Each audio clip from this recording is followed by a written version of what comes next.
And what I'm going to do is talk about a new law in California water, and it's called the Sustainable Groundwater Management Act. This was a really profound law that's really changed water management in California. And so in order to explain that, I'm just going to do a very high-level overview of the California water supply. Then I'll outline the key elements of the law. But the part that is probably of most interest to all of you is to look at a couple case studies where two localities were really moving forward with implementing that law and negotiating a governance structure to meet the requirements of the law. And then I'll just highlight a couple juicy conflicts that we're headed into in this next phase. So California water supply in like 3 minutes. It's a very highly engineered system in California. We have rivers and a mountain range along the mountain range along this sort of right-hand side.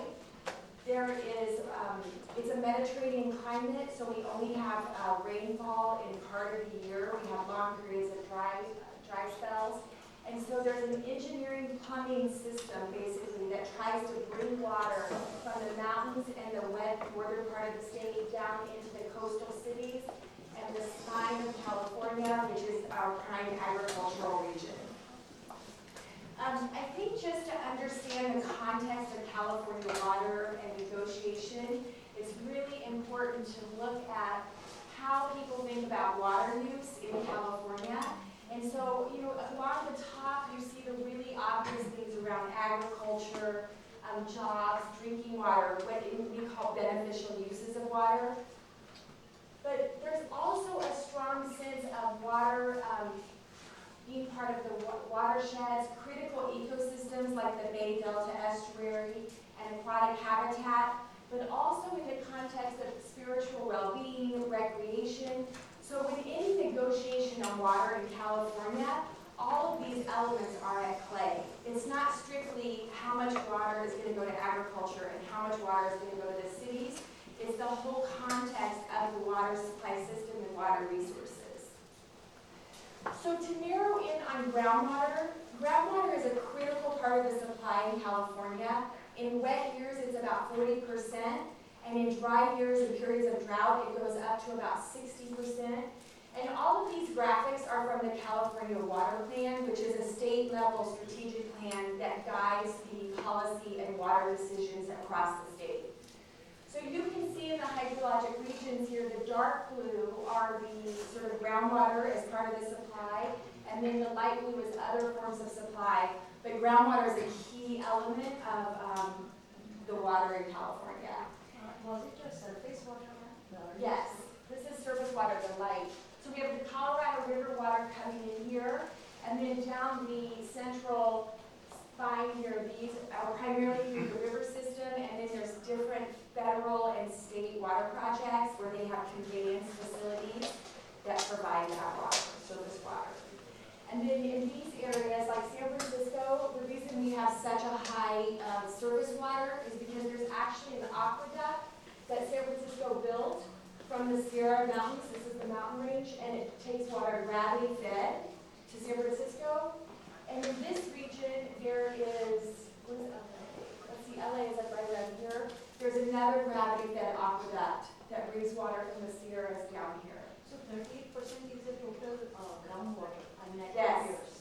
Yes, in wet years. And in dry years, because of conjunctive use and the way the system is constructed, people increase their groundwater intake and their groundwater use in the dry years. So it goes up to 60% is the estimate.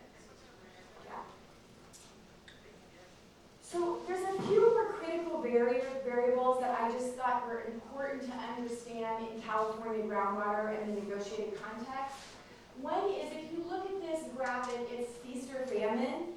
California has a history of the wide blue bars are floods, and the brown bars are drought. And we just ended a really historic drought in California. When I decided to move to California, I said I'm moving to the land of natural disasters, because it pretty much you're like one extreme or the other.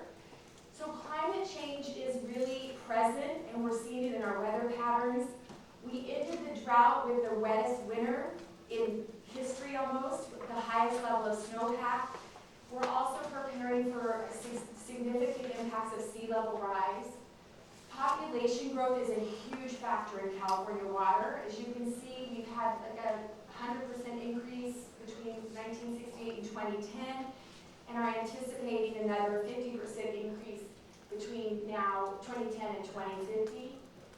Land use is changing. There's been larger cities and an increase in irrigated agriculture.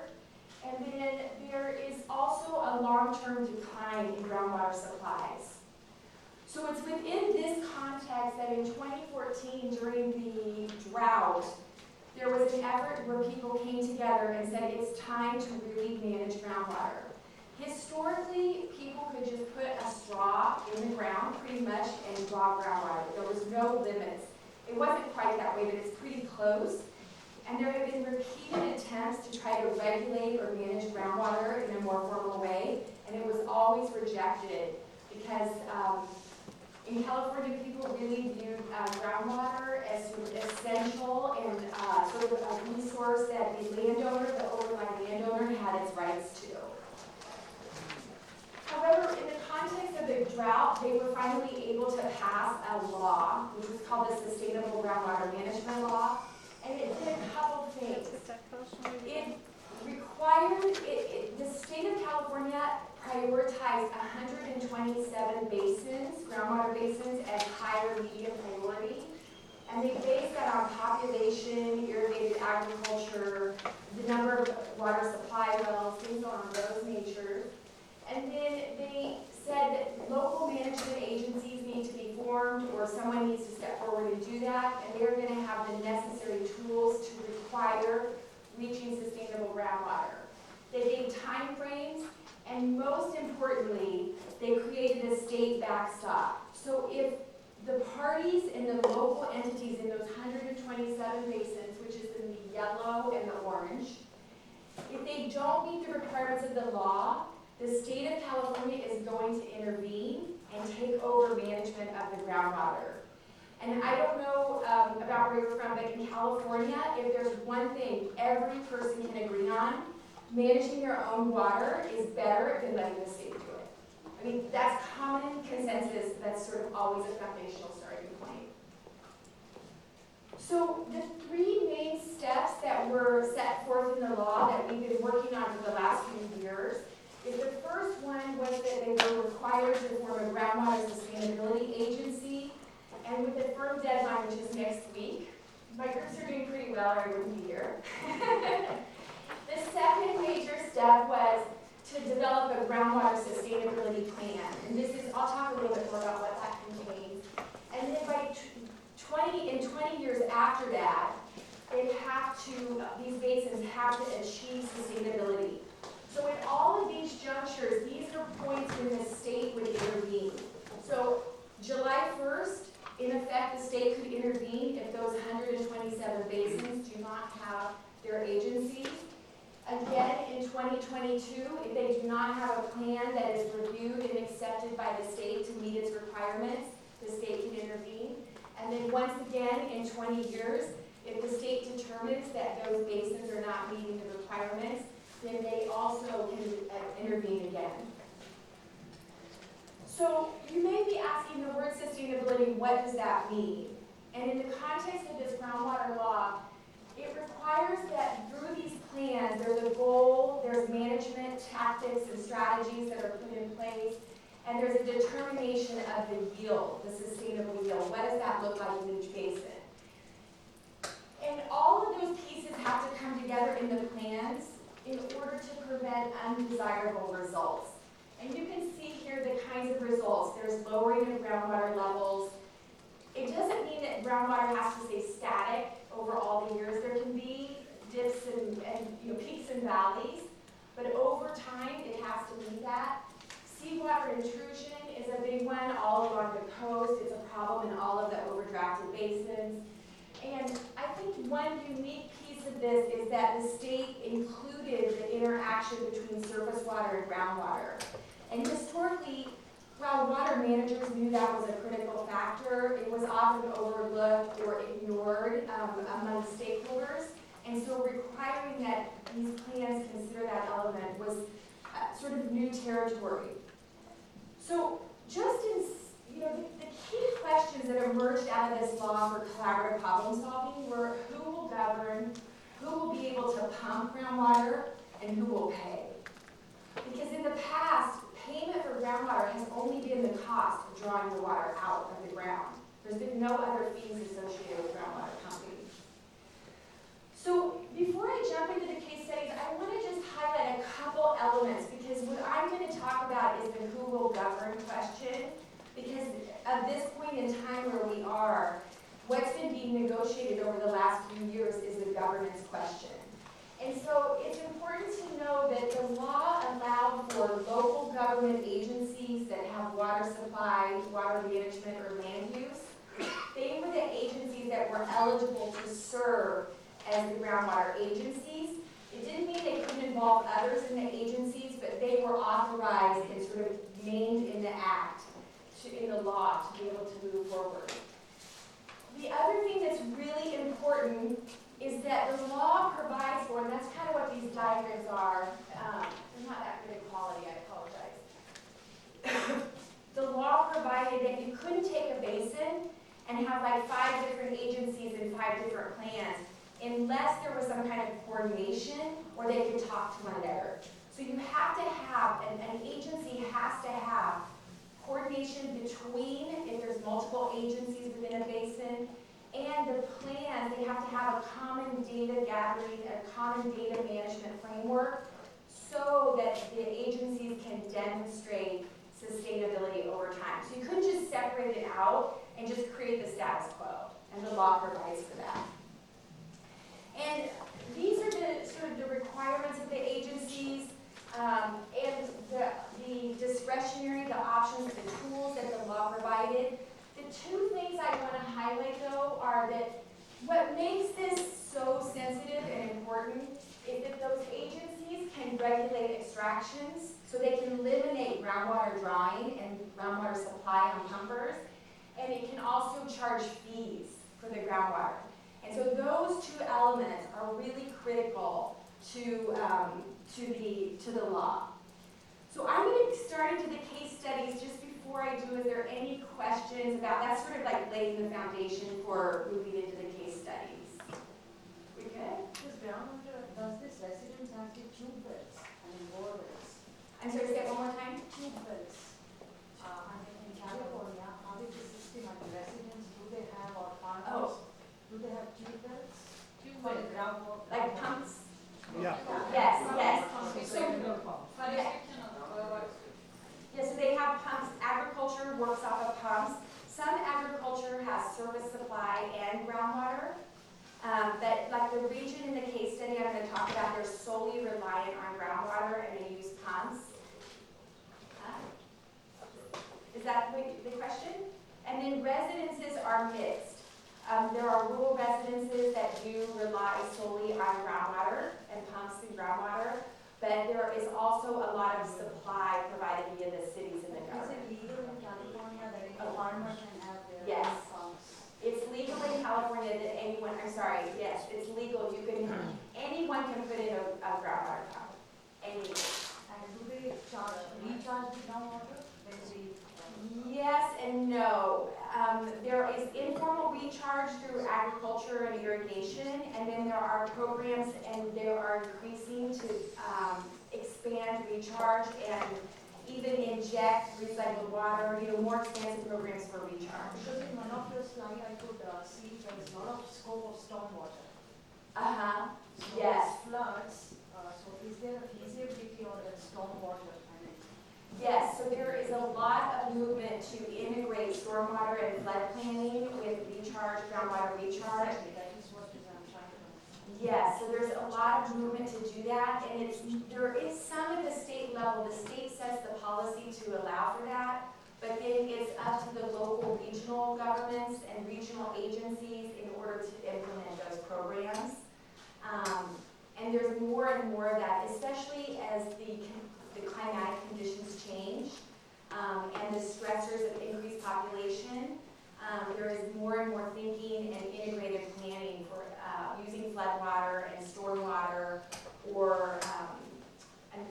in order to do recharge. It's also interesting because of some of the stressors on the environment. There are rivers where they need to reduce the flows in the winter months to better mimic the natural systems. And so there are also efforts to take water off of those rivers to reduce the flow in the winter months and recharge that. And so it's helping the fish, it's reducing pressure on the reservoirs, and it's creating recharge and banking so that in dry periods there'll be more water available. So there's a lot of innovation, more in some areas than others. It kind of depends on the staff and the resources available. Okay, so I'm going to talk about two case studies on the governance question for implementing this law. And just building off of the consensus building process through the water diplomacy model, I'm going to walk through some of these steps at a high level. But I think the issue assessment, as Larry was just saying, is just instrumental, and I'll talk about the role of that. On the signing on process, just creating transparency and clarity on rules and offering opportunity for public forums in this kind of a circumstance so that we can create widespread understanding. And then the deliberation and deciding, really maximizing the joint gains and getting people to work together on deciding on the governance structure. And in both of my case studies, they're really in between here, the decision and implementing the agreements. There's a few contingency agreements that are having to be negotiated at sort of after the sort of primary agreement because of some issues with some of our negotiators. And then they're also moving into the next stage of implementing the agreements. They're forming the agencies and they are putting in place advisory committee structures to continue engaging with stakeholder and different interest groups. So the first case study I want to talk about is in the Salinas Valley, and it's sort of in the central coast of California where that arrow is. It's a really intense agricultural region, and the issue assessment was quite extensive. We did 35 interviews with 47 people, and there was such a strong interest that we actually did a public survey, and we received 86 respondents, which was pretty significant. To just think about the stakeholders and the networks in this region, I have agriculture in the broadest ring because it is big, it's powerful, and they estimate that in California it's an $8 billion industry annually in this valley. Most of the lettuce we eat in a lot of the world comes from this area, just to give you an idea. So the largest, the blue rings represent the organizations and agencies that the law said you're eligible to serve as this groundwater agency. So there was a very large city. There's 8 small cities, very small and poor cities. There is a county government, water managers, both public and private, small and large. And then disadvantaged communities is a term we use in California that designates there's certain standards, very low income levels. And in this particular region, the disadvantaged communities are mostly Spanish speaking and they're mostly farm workers. So it's immigrant Spanish speaking communities. And then environmental is another voice in this region. It's not a strong voice, but it is a voice of significance. And so in doing the stakeholder assessment, we talked to all of these different kinds of parties. And I think it's important to understand that ag is very diverse. And so even just representing the whole range of agriculture was significant. So how do we interpret this in terms of the number of stakeholders or in proportion of the water use in the region? I think from my point of view, it sort of represents the power dynamics. Okay. In an informal way, but because agriculture is sort of encompassing, because the whole region, and I'll talk about this in a second, the whole region really is driven and relies on agriculture. So they really have the power and the weight. They fund all of the government services because they're such a significant part of the environment, such a significant part of the economy. The government entities also are pretty important. And disadvantaged, I kept switching these two back because disadvantaged communities really are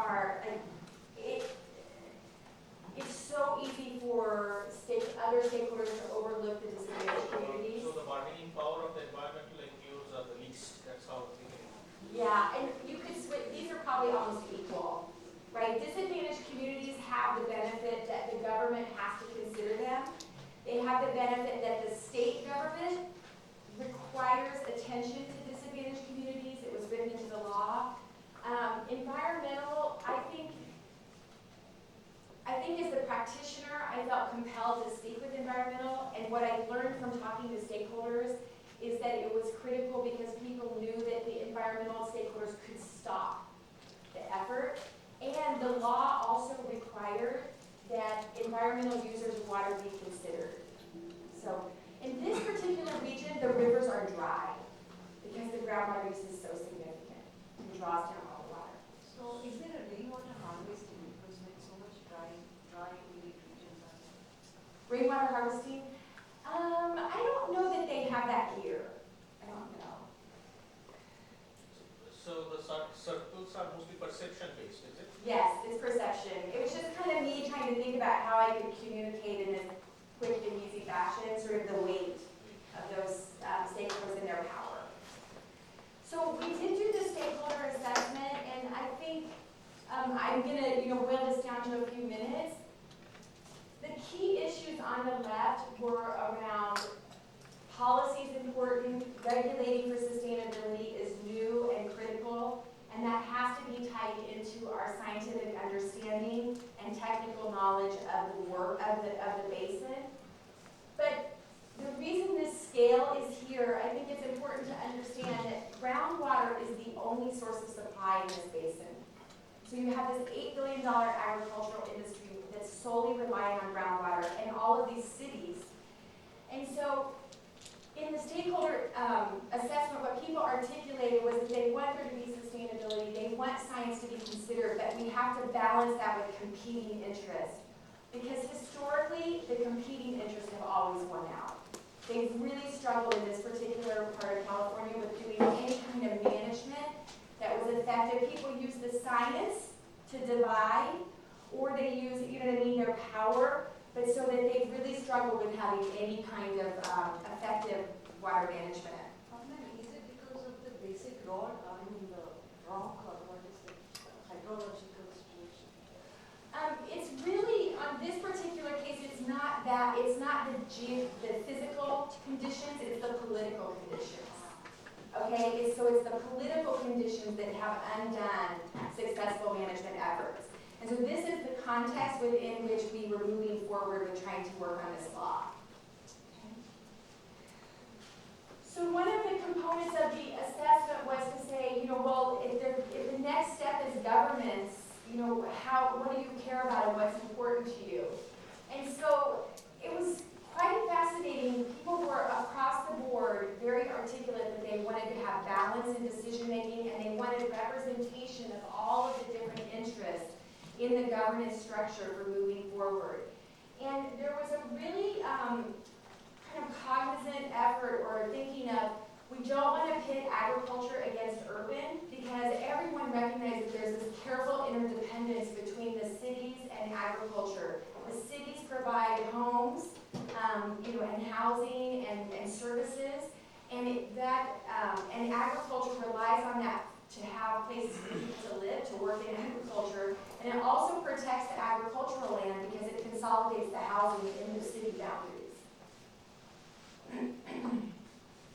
So we did the assessment and made some recommendations for how to move forward with the collaborative problem solving, and really echoed what people were telling us, but also based it on our best practice. And so this is the structure that was used to negotiate the governance structure for this particular valley. So there was a lot of distrust of collaborative problem solving. There was not a lot of capacity and understanding for getting people together to really work and negotiate an outcome. So we had a groundwater stakeholder forum, which was 50 to 100 people would show up at that, and it represented all of the voices and all of the interests, as well as the broader publics. And all of those meetings were translated, all the materials were translated into Spanish and English. The workhorse of the effort was the collaborative work group. All of those circles, those concentric circles, all of those interests were represented in the collaborative work group. It took about 3 to 4 4 months to just negotiate the composition of that collaborative work group. And there were about 25 members, and their job was to really develop the recommendations. There was an engagement committee, and so that was a small group that helped us think about all of the other external forces that could weigh in on this and develop materials and pieces. And because the governance was so overwhelming, the technical committee, which was supposed to start laying the groundwork for the groundwater plan, actually did not take off. What do you mean by all meetings?